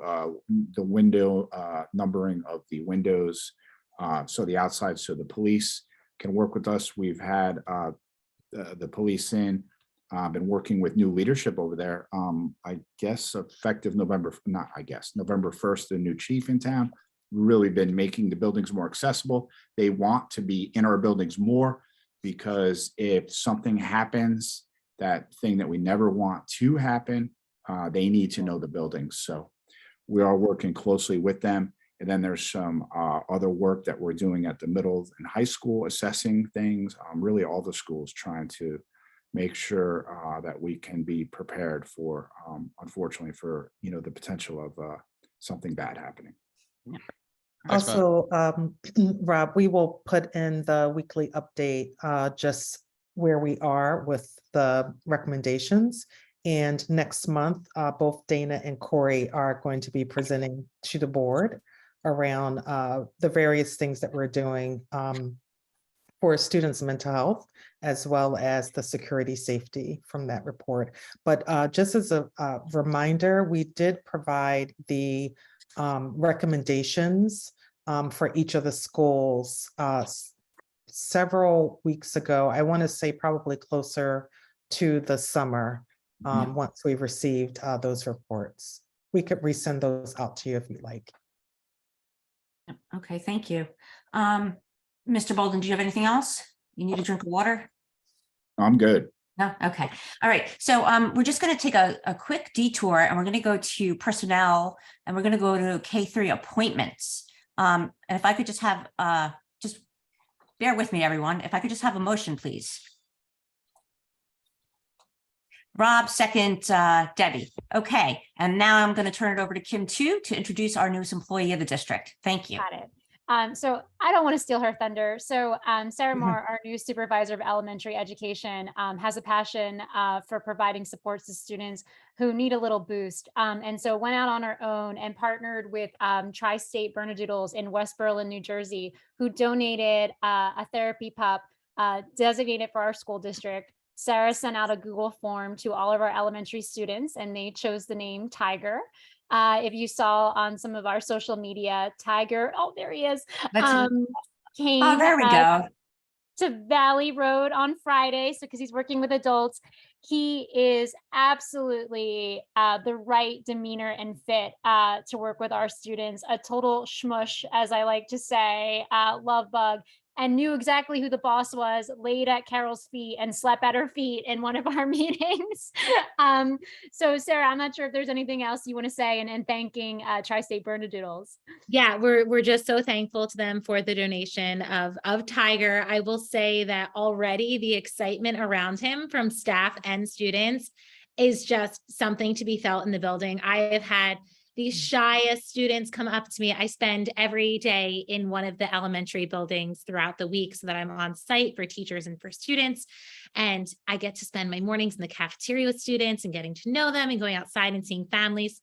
One of my favorite little girls came up to me and she's so shy every morning. She said, "Mrs. Moore, I have to ask you something." I said, "Okay, what is?" She's like, "When is the dog coming?" I said, "Oh, he'll probably be here in the spring after he's gone through some training." She said, okay. I just love him so much that I can't wait for this to happen for me." I was like, okay, your classroom is the first one he's going to come in. So the kids were so excited. I was in one of the classrooms while they were taking their vote to name him. They had a lot of thoughts around the process, but everyone was very excited to welcome Tiger. So thank you. All of your support around it. I think we it's already brought some therapy to the Valley Road staff on Friday, and we're already talking about buying dog beds, dog bowls, bones, whatever we can do to induce him to come to our offices as well, because everyone enjoys seeing a friendly dog come by. So thank you, Sarah, for that initiative and for bringing this to our district. And he will be formally appointed tonight, it sounds like. And I believe the salary is going to be, what did you say, Matt? Sausages? That was a blast in the 20 past. sausages a month. 20 sausages a month. So I guess you'll have to order that. But Sarah, like on behalf of the board, we really appreciate your initiative and your care for kids. And you know, this is just great. So thank you very much. Of course. Thank you. Welcome, Tiger, to the district. And come to a board meeting. Oh yeah, the board could use some, you know, anyway. All right. Some comfort. All right. And thank you, Tiger. We had to move that around because Tiger has to go to bed. So we don't want to do anything to upset that balance.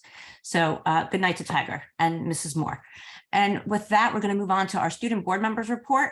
Rohan and Andre, I'm so sorry to keep you waiting. Is it Rahun, or how do you say your name? It's Rohan. Rohan, I'm sorry. I just want to okay. make sure, because you know I'm Daphna, so I'd like to make sure I get people's names right. So sorry to keep you waiting, and please, we'll turn it over to you now. Yeah, so we're still gathering input, I guess, from the students on what their needs are, and we're trying our best to understand how to go about addressing the challenges that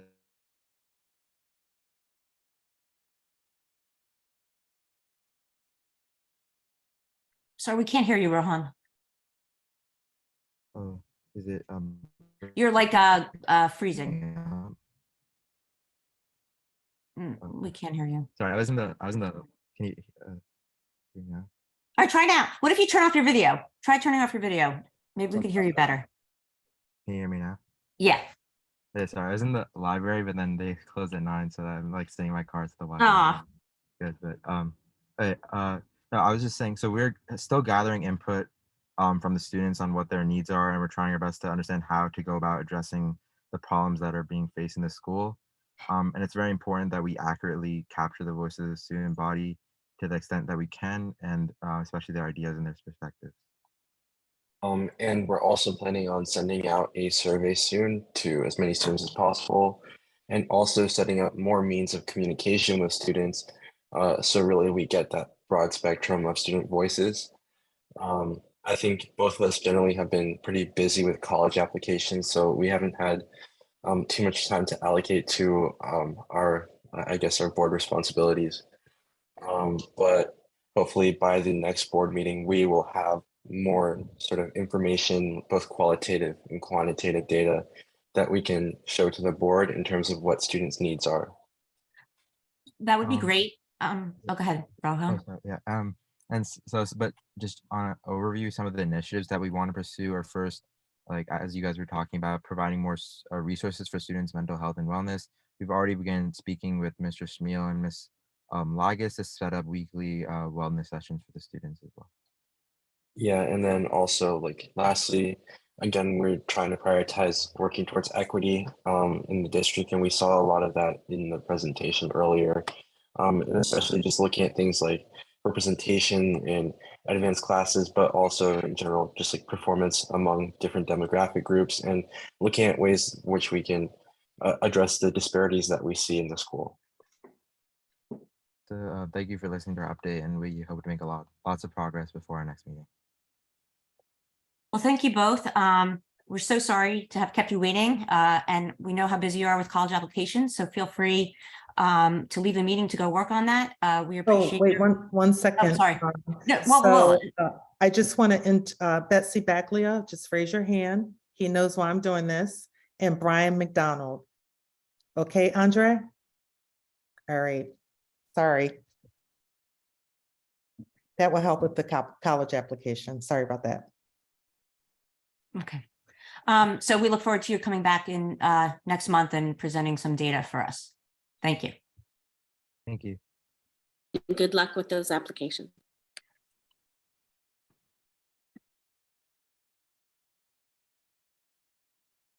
Okay, so now we're going to move on to agenda item H1, public comment on agenda items and non-agenda items.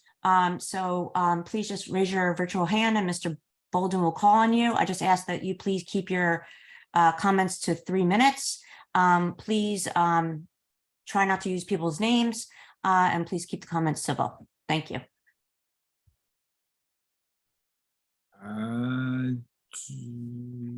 Do not see, yep, okay, John Chen.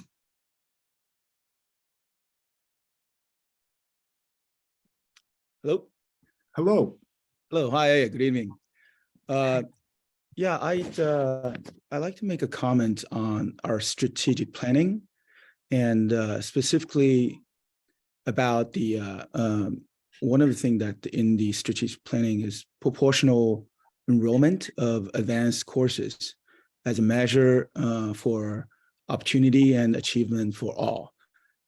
I think in many of the strategic planning meetings that we often hear the comment like for students from certain demographic groups, access to advanced courses is limited. So I guess my question is that limited by whom, right? Because I don't think that there's anyone in our school who's tasked to restrict the educational opportunity for any students, right? And if there is someone that like that, it would be quite scandalous. So I think we all know that the sort of gating factor of enrollment to advanced courses is academic readiness, and students need to reach certain proficiency level in order to enroll to advanced courses. I think it's just as simple as that. I think it would be a mistake to equating maintaining sort of appropriate academic standards to withholding opportunities for those students who haven't met that standard yet, right? And I think, by the way, thank you for that very detailed report, Dr. Tu, on the academic performance standardized tests. I think some of the data point to the problem that we have is really, I think our problem is not really that the students in the advanced courses, that particular group is not diverse, right? Our problem is that the student group who's academically ready by the time that advanced courses are offered is not diverse, right? So I think if school districts try to sort of reach its goal of opportunity for all, I should really focusing on improving academic readiness, especially for K-5 students, and then track our progress and measure students' academic performance accordingly. I think it's a strange thing to measure our success by counting how many students from different demographic groups we can put into a classroom of advanced course, right? and that will be sort of a letting the tail wagging the dog. I think there is no disagreement from me that the goal for our school should be that every student is being offered opportunity to excel, to succeed. But I think when we are formulating our strategic plan, I think we should be cognizant that not potentially introducing some perverse incentives into our goals and measures. So that way, I think if we continue our efforts, improving the academic performance for all students, especially for those students who need a little extra help, I have no doubt that we'll be rewarded with classroom diversity. Thank you. Thank you. Thank you. Mark Eastburn. Hello, I'm on a phone. I hope that I'm able to, everyone can hear me. Yep. I was looking at the data and I was appreciating what everyone presented. I was hoping just in the way forward, particularly as I think there will be a consultant hired for math and science purposes. I'm not entirely sure. I admit I did not read the agenda because I have grad school these nights. But I would really, particularly when it comes to marginalized students, hope that the teachers are valued as important resources for knowledge about what kids are going through and what kids are facing. Among teachers and conversations, I've had tremendously wonderful ideas. I don't want to implicate anyone who might not want to be mentioned, but I hear amazing ideas of how we could really, truly support students in reaching their full potential. And too often it seems that ideas are pushed down on us, but we are not engaged in these conversations. And when we are engaged, it's more of a preliminary listening session without any real follow through. So just speaking for myself as a teacher who works quite a bit with the English language learners and really truly values my relationship with them and my experiences with them, and who truly values my colleagues, the teachers and teaching assistants who are working with them. I just hope that we can be invited to participate when that would mean, potentially some sort of release time or something where we could actually meet and talk with people. Liliana Moreno has been amazing with the students. And I believe there's some mention of her on the agenda, but beyond that, I think there's such an incredible team, speaking for myself at the high school, of teachers and teaching assistants who are continually going far above and beyond our, teaching duties just to make things work for these kids. And I think we have an enormous breadth and depth of ideas and knowledge that could be shared. And I would just like to humbly request that we are considered and our insights valued in these conversations. Thank you. Thank you. There are no other speakers at this time. Okay, so we're going to move on now to item I, harassment, intimidation, and bullying. And these are part of the consent agenda, Mr. Bolden? Yes. Is that okay? So I1, harassment, intimidation, bullying. I2, school assessment, anti-bullying, Bill of Rights. And I'm going to move on to J1, the board committee reports, and we will start with the equity committee with Betsy Baglio and Debbie Braunfeld, who are co-chairs. Thank you. The equity committee, the equity committee meeting was again used for the full board to meet with performance-backed and discuss and work on the strategic plan. This was an open working board meeting. Several members of the public attended. Our next open working board meeting with performance-backed will be on Monday, November 14th at 6 p.m. Please join us. Thank you, Debbie. Next is long-term planning with Beth Berendt as chair. Yeah, thank you. Long-term planning met on October 13th. We discussed in the updating of the demographic numbers that Matt mentioned earlier. We also discussed work being done by the administration to ensure that we are continuing to use our existing spaces to the optimal point, and also work that they are doing in preparation for looking at the children that are coming that we know from the new developments. And we will meet again on November 10th. Thank you, Beth. And next, operations with Susan Cantor and Brian McDonald as co-chairs. Hi, we met at October 12th at 8 a.m. And as Matt showed, we're all very gung-ho on our facilities, but we discussed both the referendum, which Matt went over.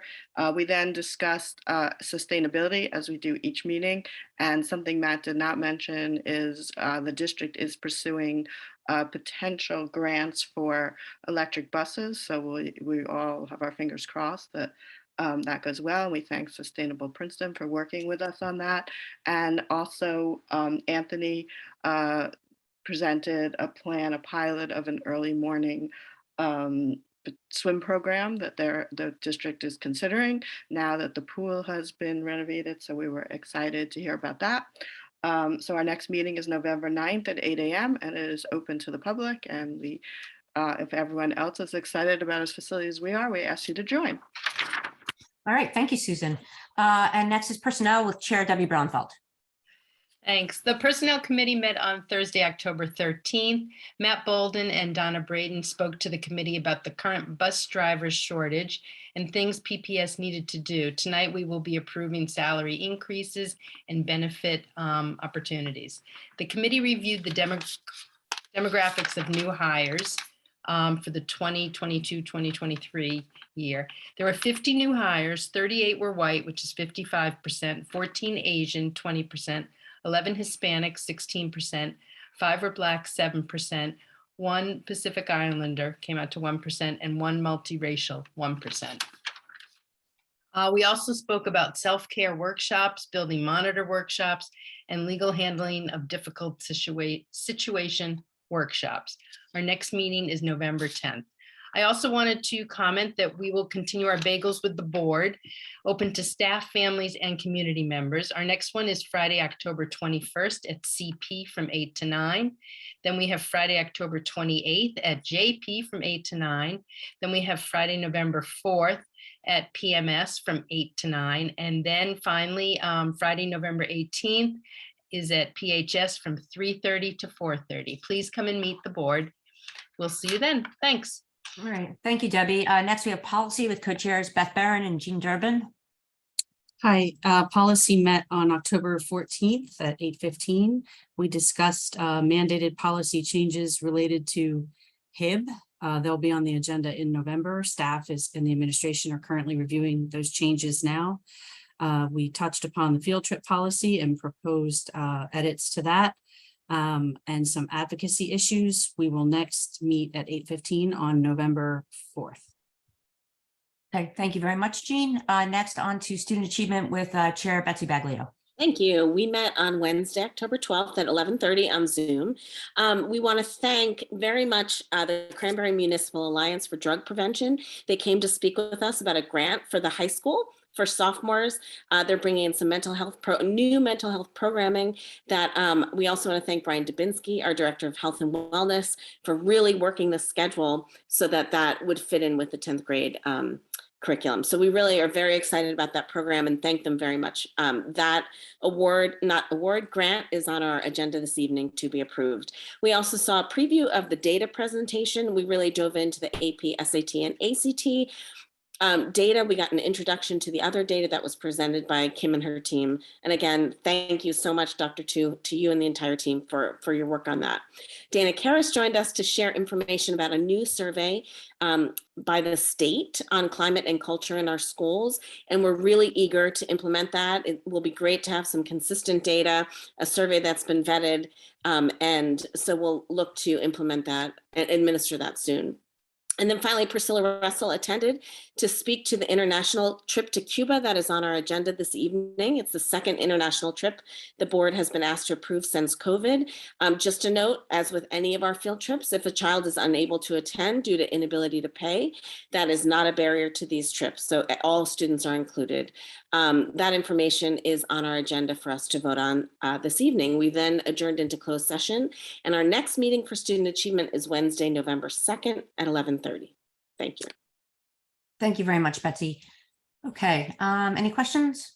No, all right, thank you all for all the work you're doing. So now moving on to K1, the personnel agenda. I'd like to make a motion to table K1. Okay, can I get a second?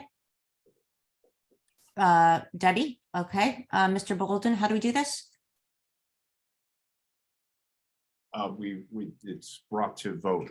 Is it a roll call though? Yes, Yes, okay. I'm sorry. No, that's okay, take your time. Jean motioned and Debbie seconded. Correct. Yes. Thank you. Daphne Kendall, Yes. Beth Barron, Yes. Betsy Baglio, Yes. Debbie Bronco, Yes. Jean Durbin, Yes. Mara Franceschi, Yes. Susan Cantor, Abstain. Ron McDonald, No. Rob Christopher. Abstain. Motion to table passes. Okay, so moving on to item K2, retirements. The board would like to thank Paula Jackalel for her service to the district, and we wish her all the best in retirement. All right, you guys know, just stop me if you want to say something. K3 appointments, K4 resignations, K5 transfer reassignment, K6 personnel item, K7 leave of absence, K8 curriculum and instruction, K9 student services, K10 termination, K11 substitute teachers student placement, K12 bus driver and transportation assistant reappointments, K13 settlement agreement. Okay, we're moving on to curriculum and instruction. L1 student day field trips, L2 student overnight trips, L3 acceptance of grant funds, Cranberry Municipal Alliance for Drug Prevention. So I'd like again to echo what Betsy said and thank Cranberry and their PTO, the co-PTO president, Sasha Weinstein, for their care and their generous donation. We appreciate it, and it will be used to fund the teen mental health first aid program that will be offered to 10th grade students at Princeton High School. And at the end of the program, all Princeton High School 10th grade students will be certified in providing their peers with teen mental health first aid. So thank you again. We're very grateful for that donation. Moving on now to M, student services. M1, IDEA grant carryover. M2, nursing agencies for the 22-23 school year. And 3, educational placement of students. And M4, resolution for residency appeal. Okay, moving on to the business. And 1, financial reports. And 2, competitive contracting, RFP process, evaluation of science and math. And 3, fire and evacuation drills. And 4, registration travel agenda. Okay, no one has anything. Okay, we'll move on to item O1, public comment. Again, this is another time for you to speak about any topic. We ask that you please limit your comments to 3 minutes. Please be civil, and please try not to refer to people by name. Just give it a minute, Mr. Bolden, because you know. All right, I think we're good. All right, there are no comments. There's no one for public comment. So now we're moving on to P1, approve consent agenda items. Can I get a motion, please? Mara, second. Brian?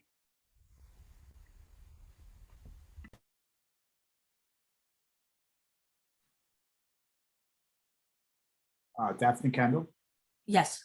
Oh, wait. Was there another settlement that we were going to, we didn't put it on? After this. Oh, it's after this. Okay, just want to make sure. Okay, yes. I don't see it on here. Betsy Baglio, Yes. Beth Barron, Yes. Debbie Bronco, Yes. Jean Durbin, Yes. Mara Franceschi, Yes. Ron McDonald, Yes. Susan Cantor, Yes. Bob Christopher. Yes. Consent agenda passes. Okay, I don't have, I would just, yes, Brian, are we walking it on? Okay, all right. Did you want to make a motion, Brian? Yes. Thank you, President Kendall. I would like to make a motion to approve a resolution of the Princeton Public Schools to execute a settlement agreement between the Princeton Public Schools and Samuel Gonzalez. Okay, can I get a second? Beth? Okay, Mr. Bolden? Daphne Kendall, Abstain. Beth Baron, Yes. Betsy Baglia, Yes. Debbie Bronco, Yes. Jean Durbin, Yes. Mara Franceschi, Yes. Susan Cantor, Yes. Ron McDonald, Yes. Bob Christopher. Abstain? Motion passes. Okay, and with that, we'll move on. Yes, thank you everyone tonight. It was a long meeting. We haven't had one of these in a long time. It's not for my lack of trying, but we had a lot of important data to hear. So thank you to Dr. Tu and your team for presenting that important data and really just doing it in a very comprehensive and easy to understand way. So we appreciate it. And Mr. Bolden, thank you again for everything you do. It was a very informative presentation. And I, for one, appreciated the pictures because that's a lot of thinking for tonight. So with that, can I get a motion to adjourn? Jean, second Betsy, all in favor? All right, and with that, good night, everyone. Take care. Night. Night. Night.